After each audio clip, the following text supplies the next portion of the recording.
Oui, on est sur un titre de vidéo bien racoleur, désolé, genre je vous appâte, toute la vidéo ça va super mal parler des jeux de cartes à collectionner, et à la fin je vais quand même participer au projet Kickstarter de lancement du projet. Eh bien figurez-vous que pas du tout, c'est exactement ce qui va se passer.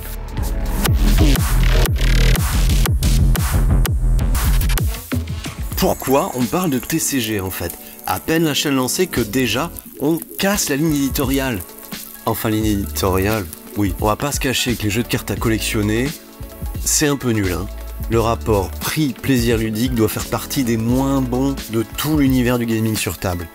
Pour le prix de 2 starters, qui te permettent pas grand chose finalement, tu t'achètes d'une Imperium, hein. Alors évidemment, si t'es un peu collectionneur et que tu adores ranger tes petites cartes qui brillent dans des classeurs, je peux comprendre. Mais il faut quand même faire gaffe.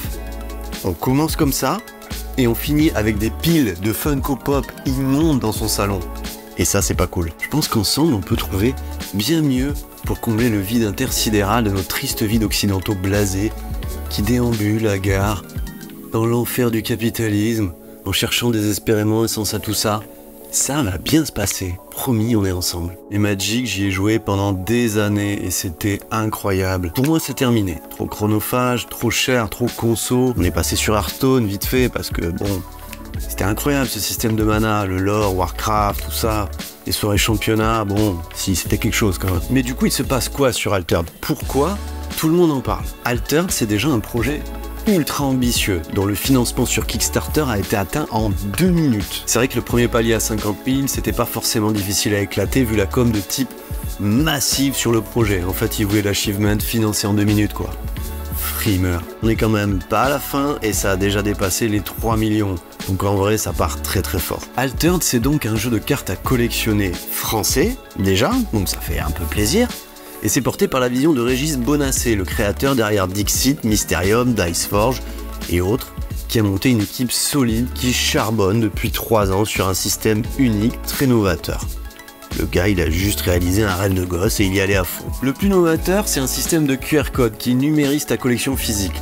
En gros, une carte que tu possèdes physiquement, tu la possèdes aussi sur ta collection numérique. Ici, pas d'affrontement direct à la Magic, c'est plus une domination de zone à la Shoten Toten, Marvel Snap, Bestiole en guerre. Bon, c'est pas tout à fait ça, mais ça permet de faire avancer ton héros et son sidekick qui doivent parcourir cette zone et se rejoindre pour remporter la victoire. Parce qu'en plus de choisir une faction, on choisit aussi son héros qui a son gameplay propre. On n'a pas beaucoup de cartes en main, mais chaque carte retirée du jeu part dans sa réserve et c'est pas une défausse. On peut la remettre une fois en jeu. Ça a l'air con dit comme ça, mais ça donne une vraie originalité au gameplay. J'ai joué sur BGA, j'ai téléchargé les derniers decks et je dois dire que c'est assez cool. J'aime pas toutes les factions, mais chacune propose une manière de jouer qui leur est propre et qui change le style des parties. Il me tarde quand même de voir les futures cartes, les nouveaux héros, voir où tout ça nous mène. Juste un petit mot sur le design. C'est vrai qu'à première vue, ça manque un peu de personnalité, genre design random de free-to-play coréen. Mais en y regardant de plus près, c'est pas moche du tout. Clairement, hein, c'est bossé, c'est un peu onirique, ça fait le taf. Je suis très curieux d'avoir vos retours sur vos premières parties sur BGA ou en ayant imprimé les decks. Merci d'avoir regardé cette incroyable vidéo. Clôturation du vidéogramme.